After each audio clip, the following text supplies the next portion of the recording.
8h11 em Campos, de volta com o Folha no Ar, primeira edição, hoje 1º de maio de 2020, Dia do Trabalhador. Hoje também nós lembramos, e não vou dizer que, né, recordamos com saudade aí a morte do grande ídolo do esporte brasileiro, né, o Ayrton... Hã? Quem? O falecimento do Ayrton Senna, naquela... corrida lá na Itália, né? Em San Marino, né? Imola, não foi? Imola, na curva de Tamburello. Tamburello, E que já tinha morrido um piloto antes, e que Rubinho Barrichello tinha batido gravemente também antes. Foi uma tragédia anunciada aquilo ali, muito, muito ruim.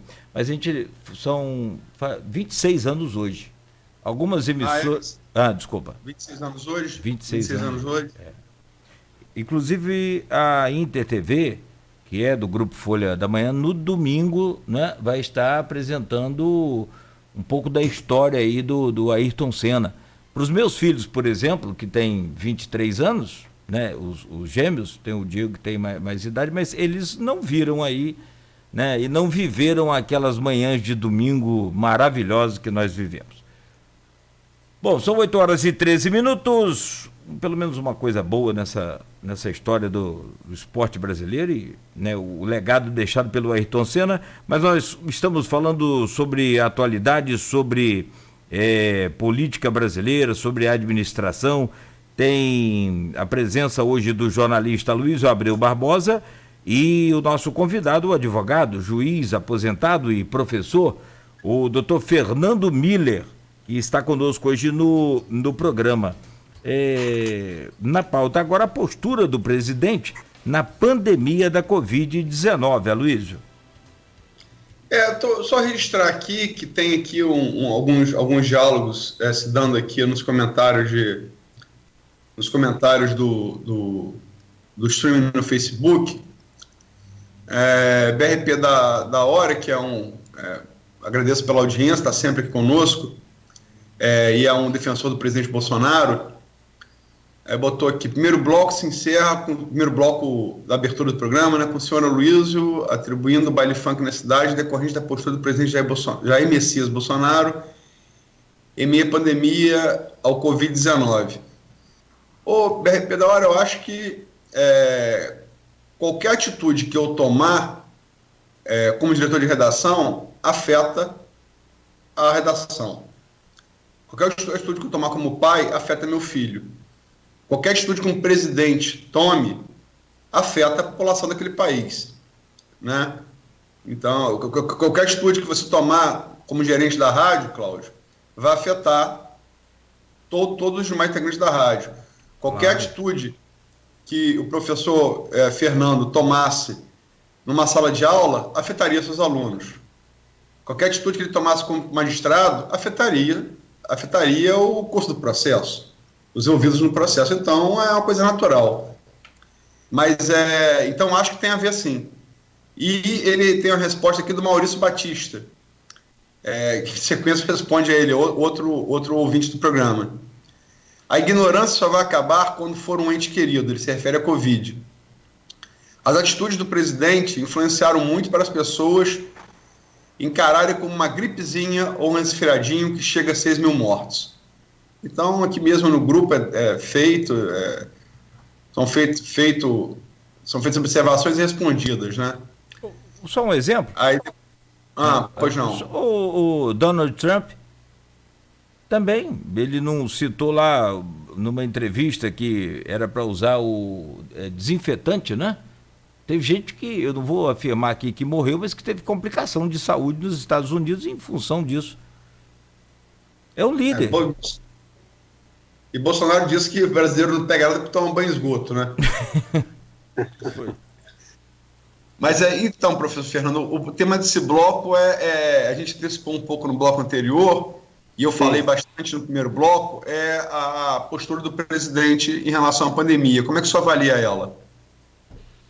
Olha só, o que eu vejo é o seguinte: em primeiro lugar, eu acho que nós temos que ter até uma certa compreensão por essa resistência dele em adotar o isolamento horizontal.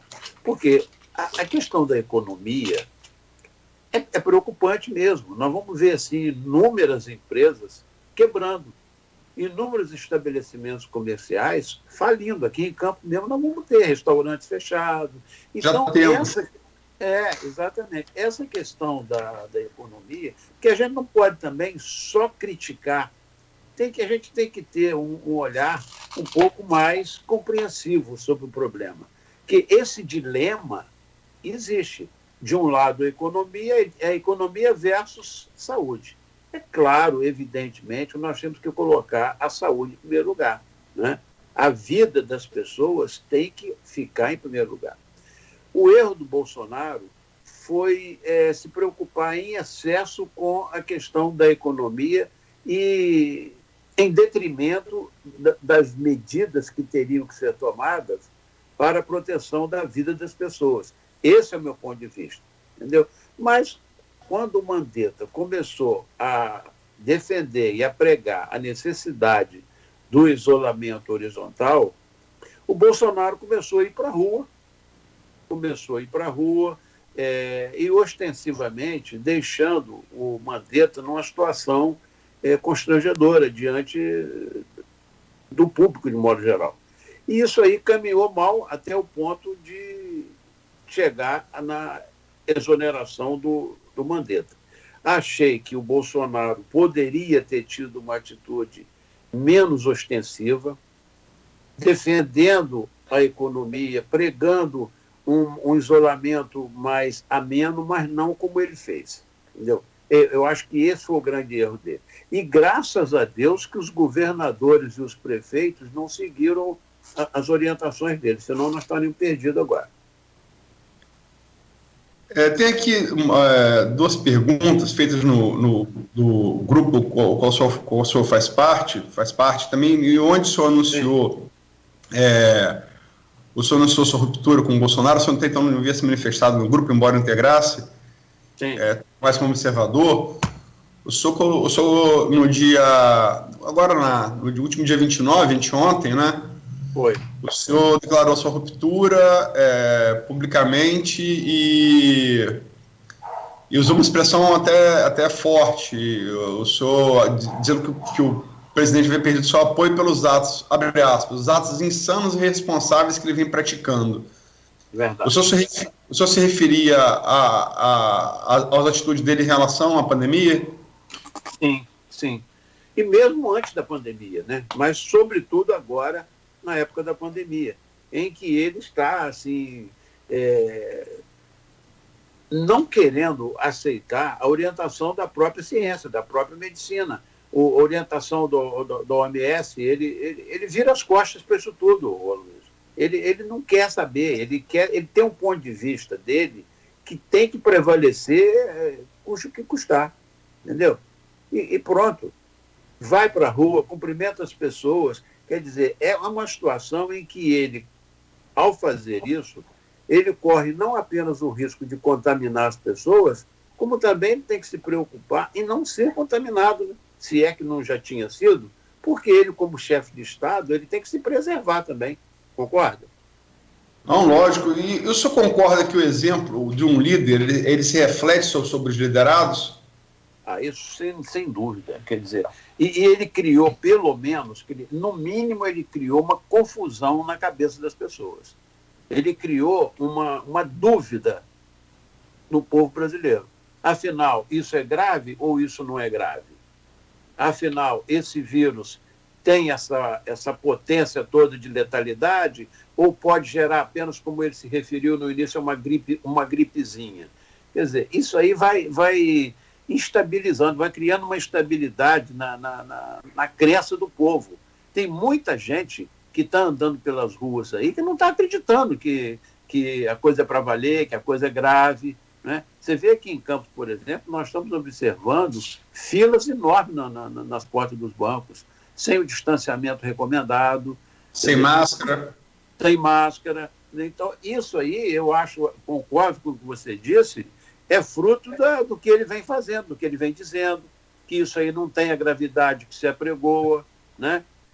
eu ontem estava vendo, até a minha esposa estava me mostrando, uma coisa que eu fiquei admirado de ver, que eu falei no primeiro bloco, me referi à teoria da conspiração. Tudo para o pessoal do Bolsonaro gira em torno de notícias inventadas, de coisas que não existem, né, para prejudicar o Bolsonaro. Então eu vi uma coisa que me estarreceu, dizendo que lá em Manaus estão fazendo o enterro de caixões vazios. Você viu isso, Luiz? De caixão vazio, só para que houvesse uma falsa impressão de um número maior de infectados e de mortos do que o realmente existente. Só que aquilo ali foi uma montagem, foi um fake news, porque esse enterro de um caixão vazio ocorreu, pelo que eu li ontem, num episódio em 2017, nem foi lá em Manaus, foi em São Paulo, numa situação em que houve uma fraude numa questão de seguro, para que a pessoa pudesse receber o seguro, houve uma simulação da morte de uma pessoa. Pegaram aquele episódio ali, né, em que foi filmado um sepultamento de um caixão vazio e jogaram agora como se fosse isso que estivesse ocorrendo lá em Manaus. Eu não vi, mas eu acho que depois que você vê cenas em Manaus, além do abarrotamento de cemitérios, enterros noturnos, você vê parentes pegarem pedaço de plástico para poder enterrar o seu ente querido, porque é tanto morto que não tem nem coveiro para enterrar, é uma realidade trágica. É muito triste, é muito lamentável, né? Eu acho que o caixão vazio, no caso, é o vazio de empatia por quem não tem compaixão por seu semelhante naquela situação, né? Acho que o vazio está em quem está dentro de quem não tem empatia com uma dor daquela, né? E você imaginar, você perder um ente querido, ainda tem que enterrá-lo com suas próprias mãos por falta de coveiro, é uma coisa aterradora, né? Aterradora. E caixões sendo assim empilhados, né, um em cima do outro, revoltante. É uma indignidade na hora do velório, do enterro da pessoa, fazer uma coisa dessa. Porque a Covid, professor, ela tem um problema além. Por exemplo, qualquer um de nós, em qualquer outro tempo, que não for uma pandemia transmissível pelo ar, como é o caso da Covid, todos nós vamos morrer. Não tenho certeza que a gente tenha essa, né? Sim. Mas todos nós, se ficarmos convalescendo numa UTI, por exemplo, vamos poder ver nossos entes no horário de visita diário até o momento em que perdemos a consciência ou viemos a óbito. Por exemplo, vamos pegar o exemplo do senhor Pedro, que entrou no dia 7 de abril, ficou 24 dias no UTI do CCC de Campos, de São Fidélis, entrou no dia 7, ficou 24 dias no UTI, 12 desses dias entubado, e ontem saiu para o leito clínico, voltou para o leito clínico. Estamos falando de quase um mês. Ele está esse quase um mês sem ver parente nenhum. Não tem nem como ter despedida, né, na hora da morte. Exatamente. É aterrador isso, né? Você ficar convalescendo sem saber se vai sair vivo ou morto e sem poder ver algum ente querido, né? E dizem que esse vírus ele é muito agressivo e causa um sofrimento muito grande, sobretudo porque ele ataca os pulmões e a pessoa passa a ter uma falta de ar horrível e é uma morte muito dolorosa. Sim, isso todos os médicos que passaram por aqui falaram isso, inclusive o médico intensivista, o doutor Vitor Carneiro, que é intensivista lá do CCC, cirurgião cardíaco, falou isso, né? Ele narrou, por exemplo, a experiência que ele teve com o Hudson Pinto dos Santos, caminhoneiro de 39 anos, que foi o primeiro campista a morrer de Covid-19. É um rapaz novo, né? Não fumava, não bebia, evangélico. Ele narrou isso, um sofrimento muito grande, né? E, inclusive, narrou também que Bolsonaro e Trump chegaram a anunciar como panaceia para a Covid, que o Hudson recebeu cloroquina e não surtiu o menor efeito, né? Veja bem, essa questão da cloroquina é outra coisa, que Bolsonaro começou a dizer que os médicos teriam que usar a cloroquina. Ele não tem conhecimento científico para fazer isso, para falar isso, né? A cloroquina passou a ser objeto de divergência científica e que isso não cabe a ele, como presidente, que é leigo em medicina, defender o uso ou não uso desse medicamento, que, pelo que eu tenho lido, tem efeitos colaterais devastadores, a cloroquina. E como eu disse aqui, o doutor Vitor Carneiro, ele falou que no caso do Hudson, estou falando do Hudson porque é emblemático, foi o primeiro campista morto por Covid, né? Ele foi usado e ele veio a óbito, quer dizer, não é uma panaceia. Não foi eficaz, né? Não foi eficaz. Eu creio até que, como foi com a AIDS, a cloroquina possa até integrar futuramente um coquetel de drogas que vai ser usado para o tratamento da Covid, né? Sim. Ocorre com HIV. Mas não é uma panaceia, não é uma cura, né? Não. Pelo menos o que nós temos lido é que ela não tem demonstrado a eficácia que se apregoava antes, né? E o Bolsonaro entrou nessa porque o Trump entrou, né? Tudo que o Bolsonaro faz, o Trump faz, o Bolsonaro vai atrás, né? É verdade. Eu vou ler aqui uma pergunta do grupo, professor. Uma pergunta que até se aplicaria mais ao bloco anterior, peço perdão por não tê-la feito no bloco anterior. Mas para não perdê-la, a pergunta do Edmundo Siqueira, servidor público federal e blogueiro da Folha da Manhã, do Folha 1. Eu vou fazer para o senhor aqui. O ódio ao PT, justificado em grande medida, acabou contaminando qualquer discurso mais à esquerda na eleição de 2018. Bolsonaro acabou sendo a opção que tinha mais chance de derrubar o PT, ideia comprada por muitos, justamente por representar a direita real, já que o PSDB possui base social-democrata e também estava envolvido na Operação Lava Jato. A crise do coronavírus acabou por demonstrar que a tese do Estado mínimo é questionável e órgãos governamentais como o SUS são essenciais. Na opinião do entrevistado, que foi eleitor do presidente, um candidato com um discurso ligado à extrema-direita, como Bolsonaro, ainda tem chance em 2022? Luiz, veja bem, eu acho que fica um pouco difícil a gente fazer um prognóstico, concorda? Eu acho difícil fazer um prognóstico, porque ele tem, apesar de tudo isso, ele tem um carisma enorme, ele tem seguidores fiéis que não vão deixá-lo por conta disso aí, não. Eu acho que ele vai concorrer com condições de vencer, mas a popularidade dele caiu muito e está caindo cada vez mais, essa que é a verdade. Vamos ver se vai surgir um candidato que possa realmente ter chance de disputar com ele, né? O senhor mesmo é um exemplo de como ele vem perdendo popularidade não só em quantidade como em qualidade, né? O senhor não personifica, o senhor é um exemplo. Mas assim, a gente não pode negar que Bolsonaro, a virtude de Bolsonaro, ele foi quem melhor soube surfar dos candidatos pós-2018 a onda do antipetismo, né?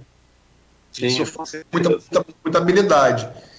Mas o senhor não acha que ele está gerando um antibolsonarismo, como o PT gerou o antipetismo, e esse antibolsonarismo pode, como foi com o PT, se tornar maior do que aqueles que o apoiam?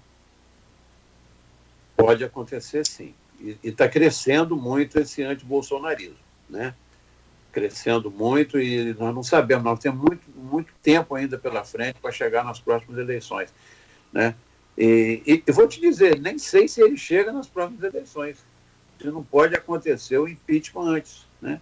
Se continuar afrontando o STF do jeito que ele está fazendo, ele corre um certo risco. Embora eu pense o seguinte, que o Brasil não tem, no momento, não tem ambiente político, não tem clima para um impeachment. Eu acho difícil que isso venha a ocorrer, né? Mas ele está correndo um certo risco. Essa afronta que ele está fazendo ao STF, que ontem, por exemplo, eu vi todos os ministros do STF, se não foram todos, a grande maioria, vindo em defesa do Alexandre de Moraes. Quer dizer, ele tá caminhando para o lado errado, o Bolsonaro, né? O senhor não acha que ele parece, de certa maneira, não sei se dolosamente ou não, buscar o impeachment? Não, mas veja bem, se ele pensasse assim, seria mais fácil ele renunciar, né? Mas a renúncia dele é uma coisa que eu não acredito que vai acontecer. Não acredito. Mas o impeachment, um processo de impeachment, eu acredito que vai haver. Vai haver o processo. Não acredito que vai frutificar, mas que vai haver, vai. O senhor é considerado o senhor é tido como um dos juristas mais respeitados da cidade. Eu só acho que, falando como jurista, me parece já haver várias possibilidades de crimes de responsabilidade, né? Inclusive na condição da crise do coronavírus, nos ataques ao Supremo. A gente vai falar sobre isso no próximo bloco, nas denúncias do ministro Sérgio Moro, do ex-ministro Sérgio Moro. Sim. Me parece já haver bastante. Dilma foi pedrada fiscal, né? Me parece já haver um cardápio bem sortido de opções a escolher em relação ao Bolsonaro, né? Dando motivos para o impeachment, ele está dando. Essa questão da nomeação agora que ele fez do qual é o nome mesmo? Ramagem, do Alexandre Ramagem.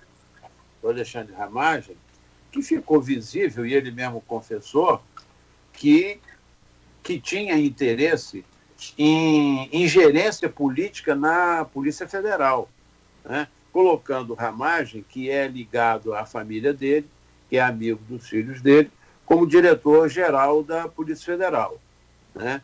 Isso aí, na minha visão, é muito grave. É um problema, é uma acusação grave.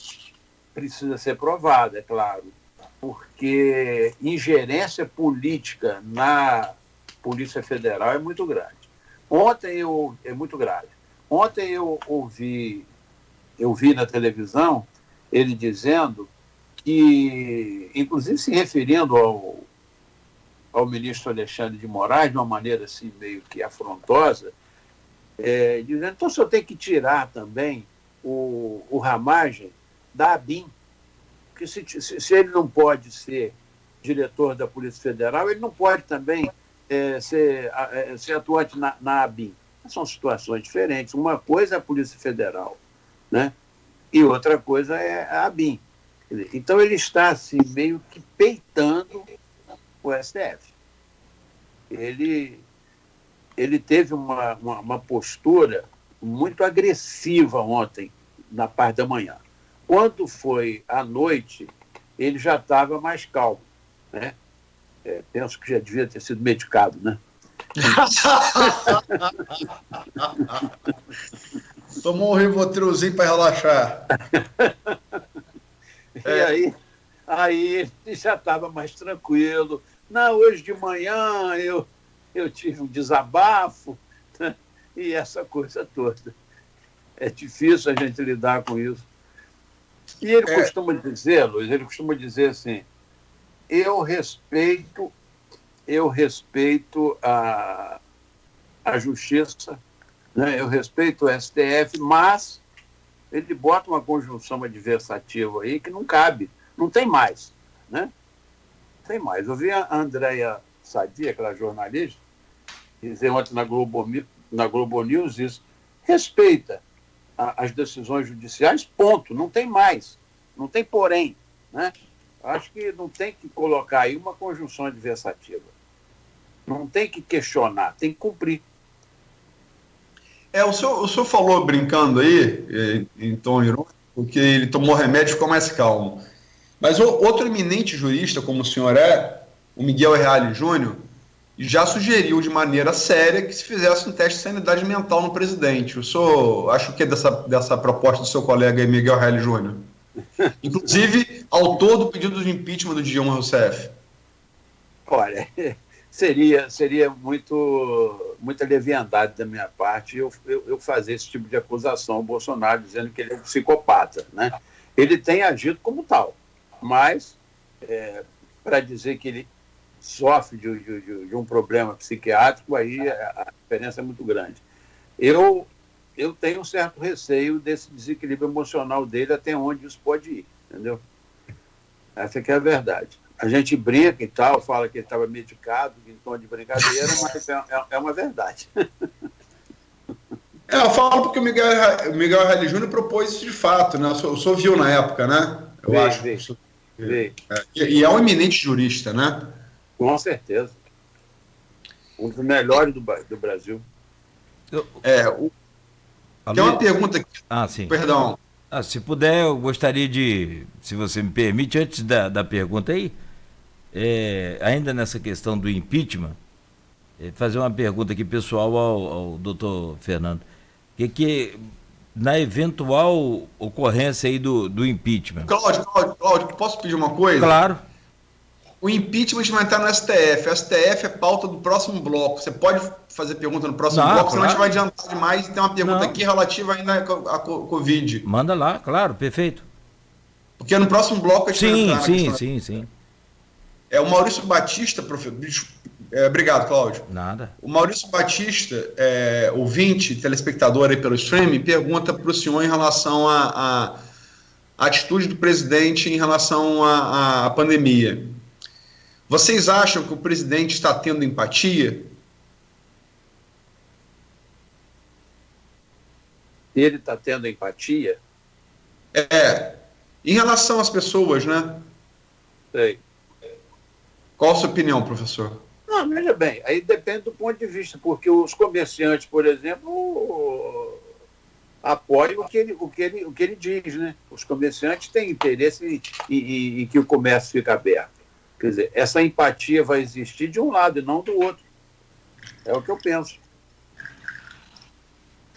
Não são todos os comerciantes que estão favoráveis, né? Alguns estão sim, mas tem exceções também, né? Certo. Mas o grosso da população não deve estar vendo com bons olhos isso, não. Eu me lembro que, inclusive, nesse protesto que chegou a ver em Campos, e depois de uma reunião muito dura do gabinete de crise, inclusive com a presença das forças de segurança do município, forças de segurança municipais e estaduais, Polícia Militar, Guarda Civil Municipal, Segurança Municipal Secretaria Municipal de Segurança Pública, Polícia Civil, chegou a ter um protesto de abertura do comércio, e muitas das críticas que esse protesto, esse movimento teve, diziam respeito a grosso modo, dizendo assim, quer dizer, são os empresários protestando de carro para que seus funcionários voltem a trabalhar de transporte coletivo. Uhum. Então não foi o protesto, embora tenha tido adesão, ele foi em sua maioria criticado pela população de Campos, pelo menos nas redes sociais, né? Foi muito criticado. Certo. O senhor lembra daquele protesto? Lembro. O senhor chegou a acompanhar a reação a ele nas redes sociais? Não.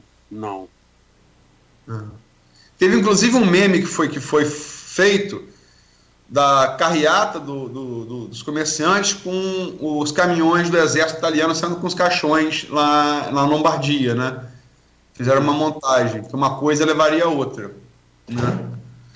Mas enfim, 8h40, Cláudio, vamos fazer o intervalo? Sim, na hora, perfeito, 8h40 a gente faz um breve intervalo, então na volta, né, abordando aí essa parte mais definida com relação à crise com o STF, entre o presidente da República, o comando da PF também, da Polícia Federal, e essa saída do Moro e as denúncias feitas pelo ex-ministro Sérgio Moro com o advogado, o juiz aposentado e professor, doutor Fernando Miller, ok? E vamos abrir com sua pergunta, por favor, Cláudio. Tranquilo, não, tá, é para encaixar dentro do quadro mesmo, perfeito.